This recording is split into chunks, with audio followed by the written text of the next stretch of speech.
The Tuck. I've taught 14 subjects in 11 years. I've taught at least 3 different subjects each of those years, and I've only ever taught the exact same subjects in consecutive years one time. Basically, that means pretty much every single year I've been doing this, my admin comes to me and tells me that the next year I'll be doing something different than what I'm doing now. In my 3rd official year of teaching, I taught 6th grade health, and because of that I was told that I'd be leading the sex ed unit for half of the 6th grade boys. My only qualifications to do so were A, I'm a teacher, and B, I was once a 6th grade boy. The palpable nervous energy of a room full of biologically born boys about to discuss sex is powerful enough to fuel a starship.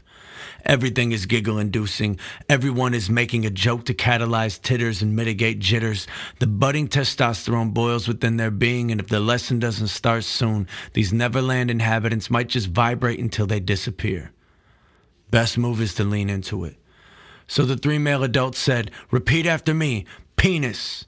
And through their laughing gasps, the boys responded, "Penis." And we said, "Vagina." And the boys said, "Vagina."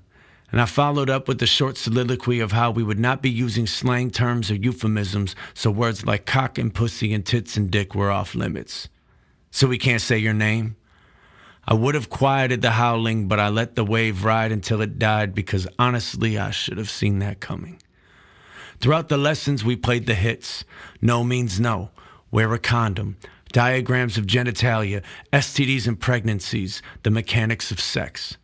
But the fun lied in the anonymous questions, which the students wrote on strips of paper like secrets to be tucked in bottles and tossed to the tide. They covered their scribbles and peeked over their offhand, both full of wonder and mortified at the prospect of their peers discovering what they wondered.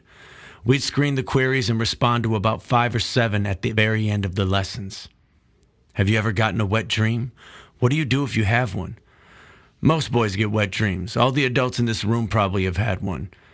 What do you do if you have one? Laundry.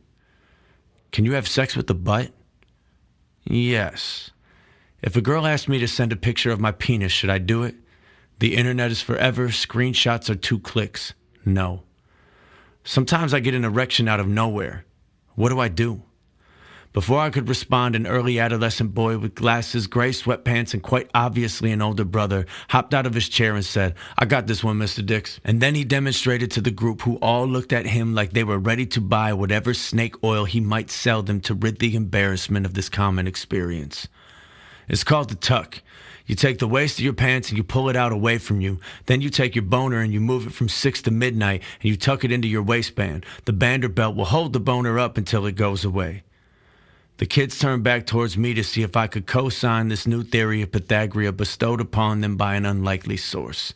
Like they weren't willing to try out this technique until a professional approved of it. And I was a professional since I was A, a teacher, and B, once an 11-year-old boy. I said, "Yeah, that's definitely one way you could handle it." And the relief washed over their faces.